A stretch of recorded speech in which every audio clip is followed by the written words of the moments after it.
you had told me when I was 16 years old that one day somebody would come up to me and throw me the keys to their Works lightweight Le Mans Jaguar C-Type, I would have told you that you were absolutely crazy. But this morning, that's exactly what happened.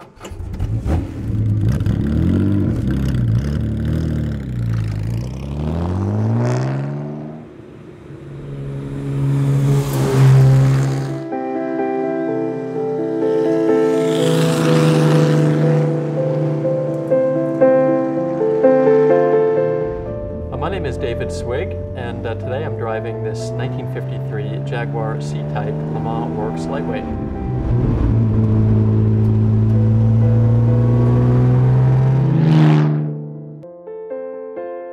Jaguar had come out with the XK120 sports car immediately after World War II, which was just a technological tour de force. It was so far ahead of everything else that was being produced in the world at that time as far as sports cars. And the XK120 ultimately served as the basis for the C model, or the competition model. And they took the original first C-Type to Le Mans in 1951 and won the 24-hour race there, which was the first time that a British car had won in over 2 decades.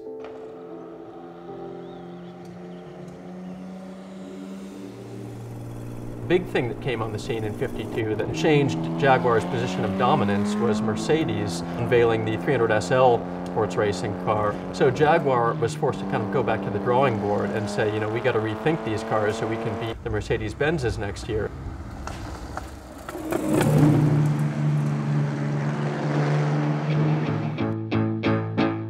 So for 1953, they made a special series of 3 cars, of which this car behind me is one of them. The Works lightweights featured a number of differences. 4-wheel hydraulic disc brakes, the first time that technology was used at Le Mans.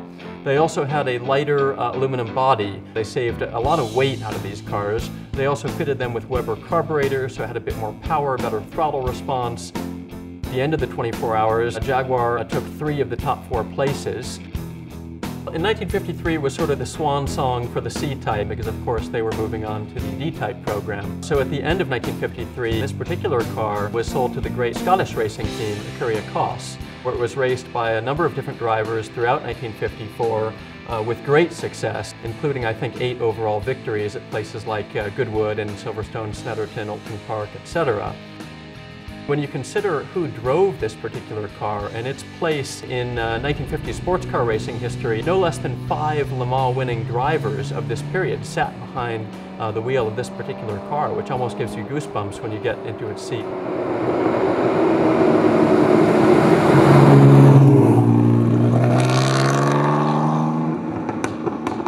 When you get behind the wheel of an XK120, if you're driving other cars of the period, it's quite clear that Jaguar was really on their game.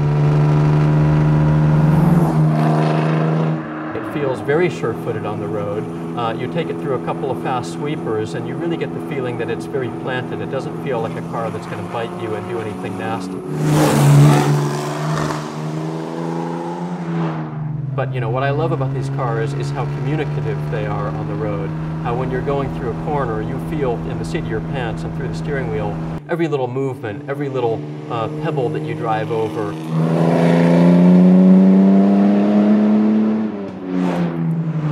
The exhaust note is one that makes you want to just rev it and rev it and rev it.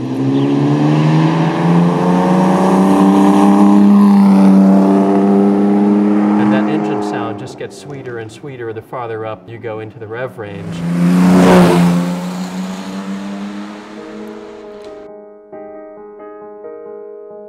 It's a piece of history, it's a piece of artwork, it's a piece of British motor racing legacy, and certainly a piece of Jaguar's legacy. You know, when you think of this car in the context of other significant Jaguars, I think it's important to point out that the C-Type Works lightweights, of which they made, again, only 3 cars for the '53 Le Mans race, the '53 Works lightweight is essentially the rarest of the purpose-built competition Jaguars.